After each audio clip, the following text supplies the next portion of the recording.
Doma Sports Talk worldwide with some news from the world of boxing. So y'all know what time it is. You ain't in a rush to get concussed. All right, y'all. The biggest news in boxing right now has to be the rematch clause between Errol the Truth Spence and Terence Bud Crawford. Right? I'm pretty sure everybody knows, right? It's been about 12 hours out there that Errol Spence has activated his rematch clause.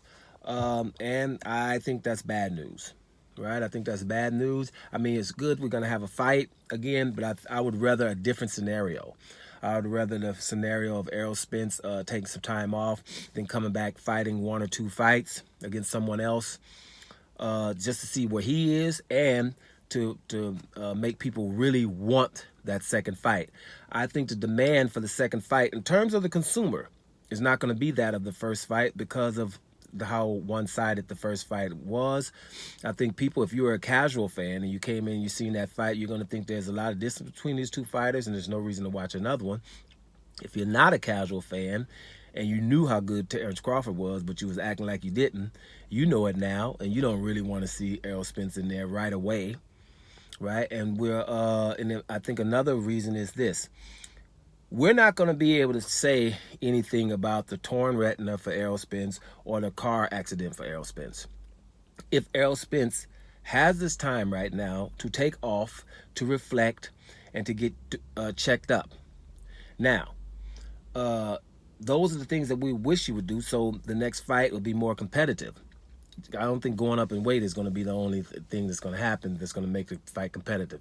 So, having said that, I think that most of us would have rathered Errol Spence to do something first. Anything. Fight somebody like Keith Thurman or something at 154.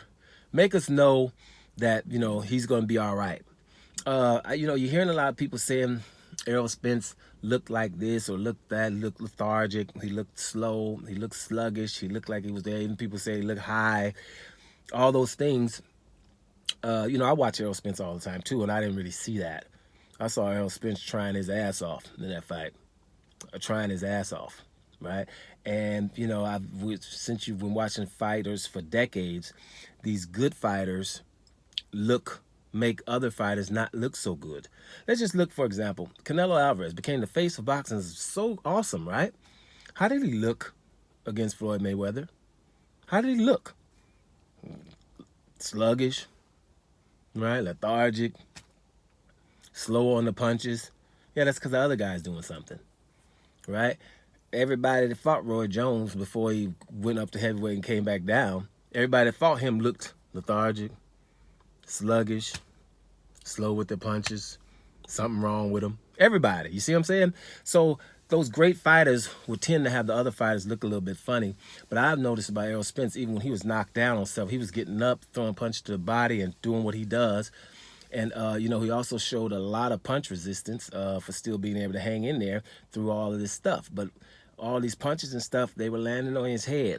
And I just think that, for Errol Spence and for the consumer, it would be better if he would wait. But he hasn't. We look like we're going to have this fight in December.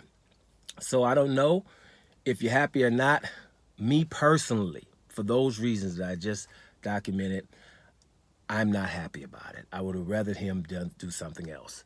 But does that mean I ain't going to watch a damn fight? Nope. We're going to still watch it because it's two great fighters fighting each other. So if you're happy, rejoice.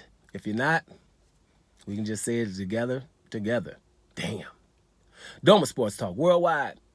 And I'm out of here, y'all.